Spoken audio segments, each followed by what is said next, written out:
Hello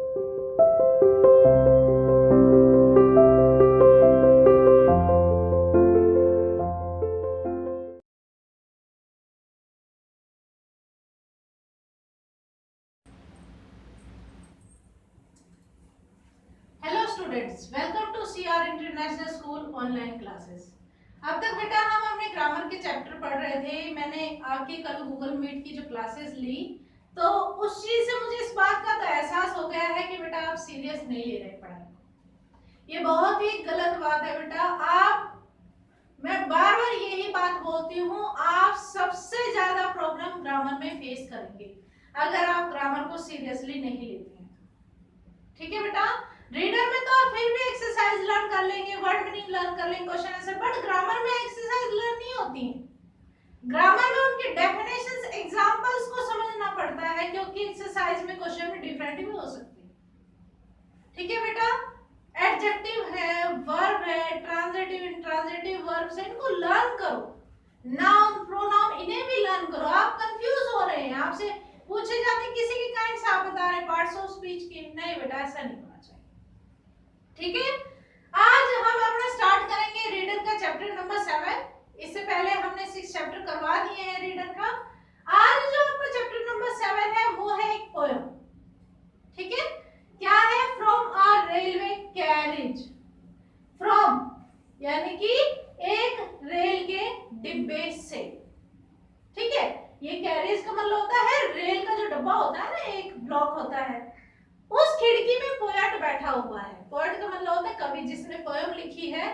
वो क्या कहना चाह रहा है इस पूरे पोएम में? इस पूरे पोएम में उसने सीन डिस्क्राइब किए हैं, दृश्य बताए हैं कि मान लो एक मतलब रेल के डब्बे के अंदर बैठने से और उसकी खिड़की से बाहर देखने से क्या क्या मंजर दिखाई देते हैं, क्या क्या दृश्य दिखाई देते हैं, इसके बारे में उस पोएट ने पूरे पोएम में डिस्क्राइब कर रखा है।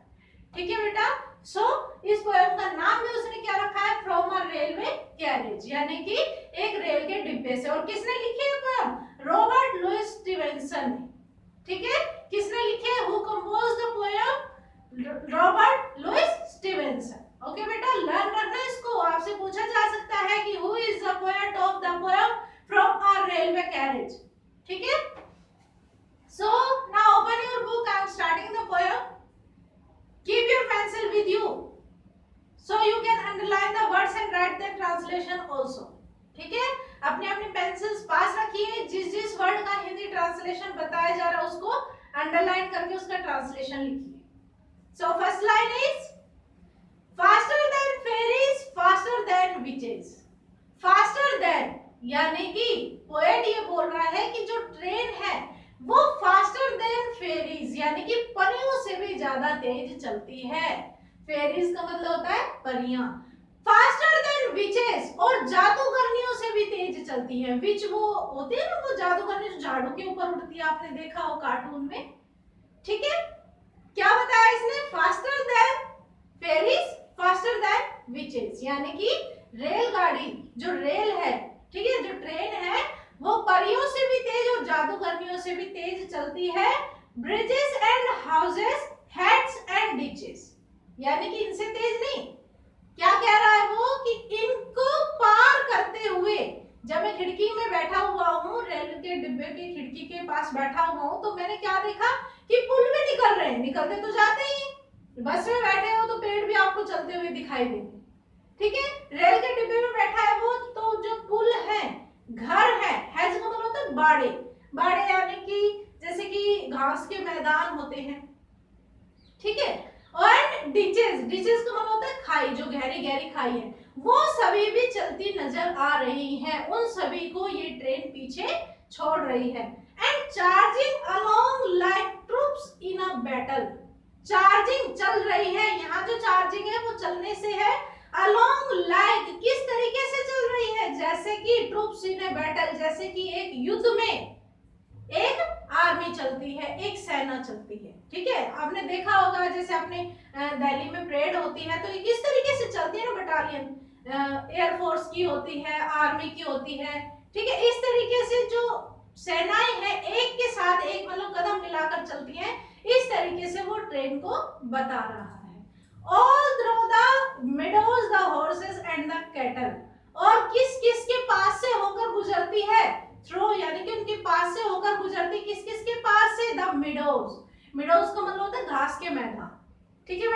बड़े बड़े जो घास के मैदान जहाँ पर पशु चलते रहते हैं ना, उन घासों के मैदान के पास से होकर गुजरती है। द हॉर्सेस, उन घोड़ों के पास से होकर गुजरती है जो उसमें मैदान में घास चल रहे हैं। एंड कैटल, और पशुओं के पास से होकर गुजर रही है।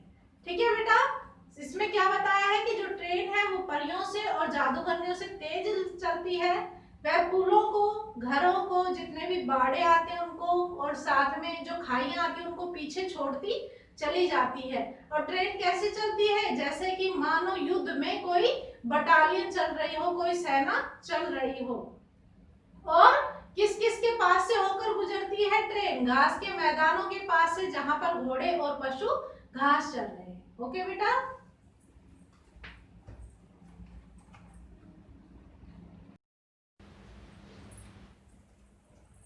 यस स्टूडेंट्स, फर्स्ट स्टैंजा में आपने पढ़ा था कि जो ट्रेन है वो परियों से भी तेज और जादूगरनी से भी तेज चलती है। और जब वो चलती है तो जितने भी पुल हैं, घर हैं, वो सभी गुजरते हुए जाते हैं। ठीक है, और किस तरीके से चलती है? जैसे कि कदम ताल मिलाते हुए जब कोई सेना चलती है तो उसकी तरीके से वो रेल भी चलती है।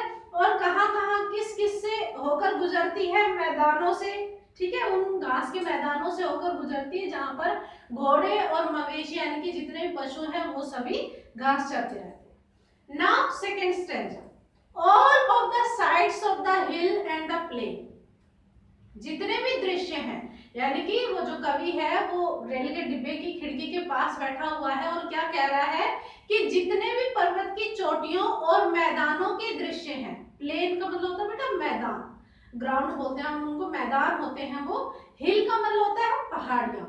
Fly as thick as driving rain, इस तरीके से गुजर जाते हैं, इस तरह से गुजर जाते हैं जैसे कि तेज बरसती हुई बारिश। ठीक है, इसके कहने का मतलब ये है बेटा, जब तेज बारिश होती रहती है तो क्या आप बूंदों को देखते हो? क्या देख पाते हो कि एक बूंद कब गिर रही, दूसरी बूंद कब गिर रही? नहीं देख पाते हो ना। जितनी तेज जब बारिश होती है, तो इसी तरीके से ये कह रहा है कि जब ट्रेन में वो सफर कर रहा है तो पर्वत की चोटियां और मैदान इस तरीके से गुजर जाते हैं जैसे कि मानो बहुत तेज बारिश हो रही हो। यानी कि तेज बारिश में जैसे हम बूंदों में फासला नहीं देख सकते, इसी तरीके से उनको भी हम नहीं देख पाते हैं। And ever again in the wink of an eye painted stations whistle by, और साथ में जितने भी पेंटेड यानी कि पेंट किए हुए जो रंग बिरंगे जितने भी स्टेशंस आते हैं, वो पलक झपकते ही उनके पास से सीटी बजाते हुए ये ट्रेन गुजर जाती है। देखो क्या कहने का मतलब है इसका, कोई कोई स्टेशन होता है जिसपे ट्रेन रुकती है, अदरवाइज जितने भी स्टेशन आते हैं और भी दूसरे जो स्टेशन आते हैं उनके ऊपर से देखना, कभी भी जैसे मान लो उनपे छोटे स्टेशन पे ट्रेन नहीं रुकती है तो वहां से वो सीटी बजाते हुए गुजर जाती है।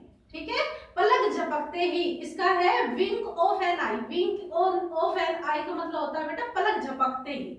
ठीक है, एक पलक झपकते ही जितने भी स्टेशन आते हैं उनसे वह ट्रेन सीटी बजाते हुए निकल जाती है।